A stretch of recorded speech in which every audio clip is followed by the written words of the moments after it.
Sa ibang balita, sa bisa ng warrant of seizure and detention, kinumpiska at dinala sa compound ng Independent Commission for Infrastructure ang 8 mamahaling sasakyan sa Taguig na pagmamay-ari umano ni dating Congressman Saldico. May unang balita si Rafi Tima. Mga mamahalin at armored o bulletproof na mga SUV ang tumambad sa mga tauhan ng Independent Commission for Infrastructure, Bureau of Customs at HPG sa third floor ng parking ng condominium building na ito sa BGC Taguig. Ang mga mamahaling sasakyan, subject na warrant of seizure and detention ng Bureau of Customs dahil walang mga kaukulang papeles. 8 sa 9 na nasa listahan ang nakita ng raiding team. Subject of the search warrant are 9 motor vehicles, but unfortunately, we are able to confiscate 8. Sa ating pagsusuri, ito ay hindi nakitaan ng kaukulang record sa ating system sa BOC, no?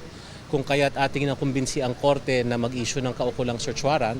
At ito ay dinalang natin ngayon dito for temporary safekeeping hanggang sa tayo ay makapagbigay ng return sa korte at makapagbigay ng ulat sa naging resulta ng ating pagkoconduct at pag-i-implement ng search warrant. Meron tayong Rolls-Royce, merong Lexus, Escalade, may Toyota Sequoia. Isa lang itong Escalade na ito sa mga kukumpiskahin ngayon ng ICI dahil posibleng may kinalaman ito sa dating kinatawan na si Saldico. Bulletproof itong sasakyan na ito, makapal yung salamin at makikita naman dito, ayan, part ito ng bulletproofing niya, kaya nahirapan daw silang buksan. At kung pagbabasehan daw yung itsura nito, ay matagal nang nakastock itong sasakyan na ito dito sa parking lot. So ngayon ay dadali na sa ICI compound ang mga sasakyan na ito. Ang mga kinumpiskang sasakyan, nilagyan ng selyo ng raiding team. Ang iba hindi na umaandar, kaya kinailangan pang ayusin ng mga tauhan ng HPG. Bukod dun sa mga kotse na subject ng warrant, ay may mga nakita rin yung BOC at yung LTO na mga kotseng may spurious document at kasama na itong Ferrari na ito. Kaya isa ito sa mga kukumpiskahin at dadalhin sa ICI para maimbestigahan dahil kulang daw ito sa kaukulang papeles.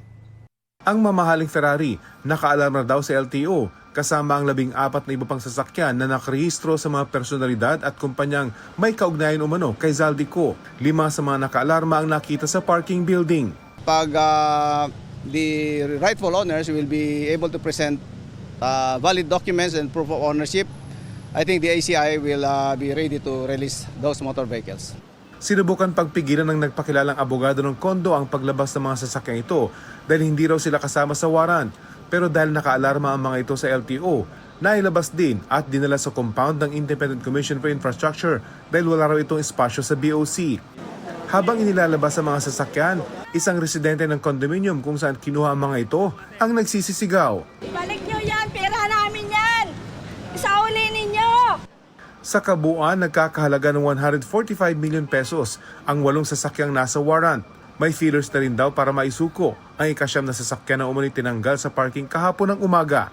Ito ang unang balita. Rafi Tima para sa GMA Integrated News. Igan, mauna ka sa mga balita, mag-subscribe na sa GMA Integrated News sa YouTube para sa iba't ibang ulat sa ating bansa.